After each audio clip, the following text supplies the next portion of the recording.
Hello, everyone. I am Matt Williamson, and it is the middle of the week here in the middle of July. Officially, pretty much the dog days of the season, all in all. I mean, the downtime.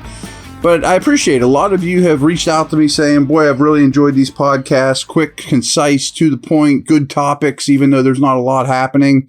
And got another thing to talk about today. A couple things, actually.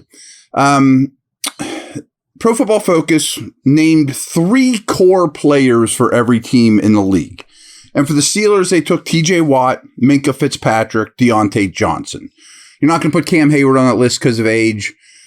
Obviously, you want Pickett to be one of those guys now, immediately, if not sooner, this time next year. Maybe you want Pickens to go past Johnson, or Freiermuth even to go past Johnson. I don't see another defensive player. I mean, it'd be really bold to say a guy like Porter would be a more foundational player than Watt or Minkah. But here's what they had to say about him. And I have some more Minkah stuff to discuss and some more stuff after that, too. We'll just leave it at that. TJ Watt's injuries caused him to forget how dominant a player he was when healthy. But from 2019 to 2021, he ranked 4th in pass rush win rate and pressure rate to go along with 118 defensive stops. That led the position over a 3-year stretch, 19, 20, 21. He had 118 stops, most of any edge player in the whole league. Minkah Fitzpatrick's playmaking ability in the deep third has helped cover up deficiencies at the cornerback position for a few years now, and he's coming off a career-best 82.4 overall grade and 83.3 coverage grade in 2022.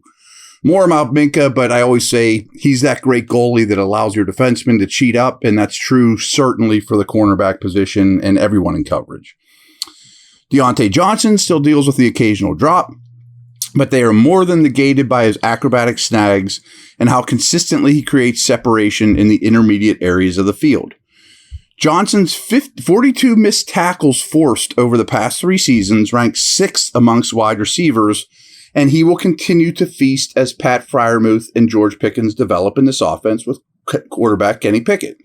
That's the thing I wanted to mention. Like, I almost didn't talk about these 3, but I thought that nugget was really telling because many of you, many out there are really critical lately of Deontay Johnson's after the catch abilities. And hey, they're far from perfect. He goes backwards way too much. I think some of the route concepts drift him that way. So it's not all him. And I think he's trying to do too much at times and make everybody miss. But the fact over the last 3 years, he has 42 missed tackles and only 5 wide receivers in the entire league. Tyreek Hill, guys like that have more. Just show that something I've been talking about for a while is this guy is a good punt returner. He's elusive. He's good with the ball in his hands. Very good. That didn't just go away. That's still a facet of Deontay's game that is a plus. It's not a negative to me. So to piggyback off that, one thing we've been talking about a lot is these ESPN position ranks. And since we talked last, the secondary came out, corner and safety. Steelers did not have a corner. I thought Patrick Peterson might get in there as honorable mention, guys receiving votes, especially for his career achievements. And he's coming off of a 5 interception year with the Vikes. So there are still some that think he's an elite dude. I got no problem with him being off the list, though. Safeties, however, Minkah's number 1. And he would be my number 1. Totally unbiased. Their number 2 is Derwin James. And I think these two aren't quite Troy and Ed Reed, but it's a real feel that way. Kind of the reverse version where the Steelers, the true free safety, he's the Ed Reed version of this era.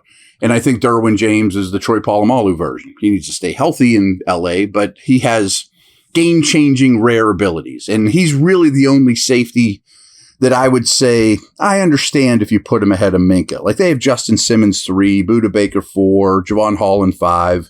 Good players. None are Minkah, none are Derwin. Those two influence the game much more than any other safety out there in a sort of Ed Reed, Troy Polamalu-like manner. So here is what the personnel directors and all the people that Jeremy asked about with Minkah.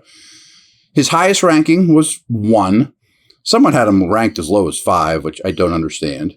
Last year, he was number 2 overall on this list.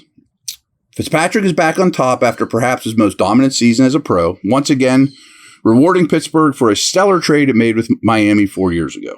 His 28.2 ball hawk rate led the NFL with 11 pass breakups and 6 interceptions on 39 targets as the nearest defender. That's pretty impressive. I mean, he's the nearest defender on a target on just 39 throws all year, picks off 6 of them and breaks up 11 more. That's bonkers. His ball tracking skills are so good that he can intercept a pass and sell hot dogs at Gate B at Acrisure Stadium on the same play. Maybe try not to be funny. But this I liked. This is what an NFL personnel director said. Best in the game, and it's not close. You have to keep him moving because if he's stationary, coordinators can plan for him. But every single play, there's a feeling of where is he going to be? Post, slot, nickel, box. He's capable, willing, and able to handle all of that. He's brilliant, works, studies, loves the game. And that last part I want to just reiterate, just from being down, without divulging too many secrets of minicamp and those type of things, Minkah really stands out. Work ethic, quiet leadership, but leadership nonetheless. I don't even know if I'd say quiet. That's probably unfair. Maybe this doesn't get the credit of like a Cam Hayward leader-wise, but very respected, extremely Alabama competitive, which I couldn't mean is as big a compliment as you can give, especially a secondary with Saban and all that. But he's very impressive just to see him going about his business, working after practice, putting in the time. All that stuff is A+ level to me. So we're going to take a quick break, be back in a moment with something totally different about the Steelers, but I thought it was interesting as well, something I heard yesterday.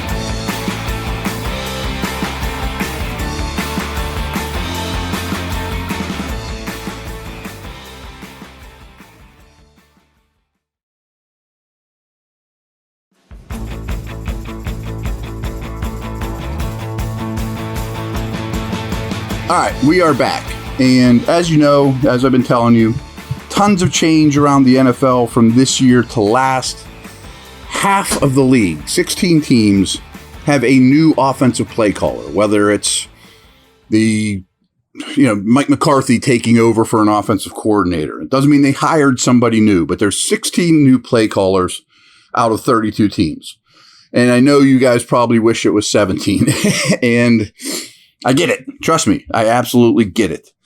But just to show the lack of stability, to take that a step further, this isn't genius math here, but on opening day last year, there were 32 starting quarterbacks. And that will be true again this year. Thanks, Matt. No kidding. So of those 32, like Jacoby Brissett was one. Mitch Trubisky was one. Who were the 32 that opened with their team? 14 teams are projected to have a different starting quarterback. Like, I'm counting Aaron Rodgers. He's not going to be the Packers' starting quarterback, but he's going to be a new one for the Jets. So that's chalk one up to the Packers, chalk one up to the Jets. Same with Raiders and Saints, with Carr going from there. Steelers are going to have a new starting quarterback. Now, it's only July, and again, knock on wood, one of these quarterbacks could go down or lose their job. So maybe it's 13, if by chance Pickett would get hurt and Trubisky has to start again, but projected. So when you think about that, you have 16 new play callers, 14 new quarterbacks, and the Steelers are one of those 14. But in terms of continuity around the league, they still have a pretty good continuity because Pickett was with the team, learning, took over midseason. It's a much different case than throwing Carr in New Orleans, or let alone one of the early picks going to be a starter in Houston, Carolina, Indianapolis, etc. So I think that coordinator or play caller, quarterback familiarity is actually a plus for the Steelers, even though they're one of the rare teams, well, not rare, but they're one of the teams of the 14 new opening day quarterbacks. And what I need to do, and I probably should have done it before the podcast, but I bet the number's about 8 of teams, and the Steelers don't quite qualify, but had the same starting quarterback and the same play caller on opening day last year and opening day this year. And one thing that does come to mind, though, is all the AFC champion teams, the teams that won their division, are one of them. Of course, Mahomes and Reed. Of course, in Jacksonville, Lawrence is returning, second-year head coach who's offensive-minded. Dorsey's the coordinator again in Buffalo. He was new last year, Josh Allen. And Cincinnati with Burrow. So the four, I don't call them the powerhouses, but the four champs of their respective divisions make up a POW of that. I don't think it's coincidence. You know what I mean? Like maybe a year from now, and of course I'm giving Matt Canada the benefit of the doubt, we might be saying Steelers won the division and they're returning a third-year quarterback with his same play caller, and there's that familiarity. Now, I don't think the Steelers are as good as the Bengals, Bills, especially the Chiefs, maybe the Jags, but that's the kind of company you want to keep in these conversations is all I'm saying. You know, just that offensive continuity of two of, or if not the most important people in an offense, the play caller and quarterback. Steelers are one of the few teams in the league that have it, is my only point. So, thanks again. Talk to you tomorrow. Over and out.